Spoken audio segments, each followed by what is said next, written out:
try to find an older coach there. And I'm fortunate here because there's a guy named Bob Schneider who used to be the women's basketball coach here at WT for 20 plus years, built this tradition. Well, I've been able to bring him back to kind of get back in the fold, and he's come and watched practices and watched a couple of our games. And I told Coach Schneider, I said, I don't want you to tell me what we're doing right. I want you to tell me what we're doing wrong.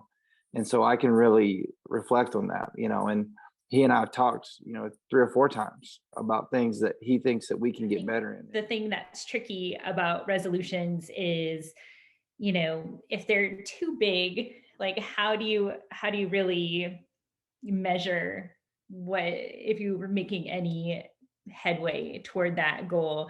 And if they're too just kind of out of this world, that you're setting yourself up for failure, and then are you going to be discouraged when you're not hitting goals along the way? And previously, having been a teacher, if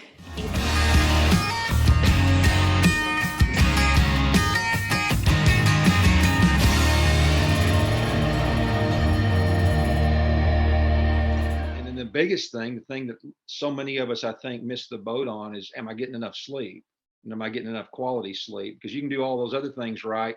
And if you're not getting enough sleep, you're not getting enough time for your brain to recover a little bit, then you're kind of shortchanging yourself there. So those are some areas that I'm going to really focus on.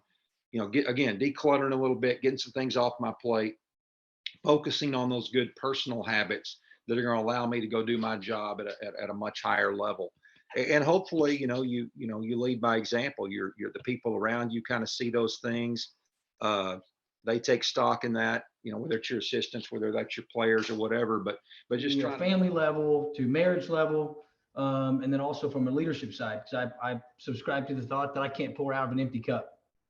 So I've got to make sure that I'm getting filled on my side, just like I'm doing other things. So really, it's just a reset time for me.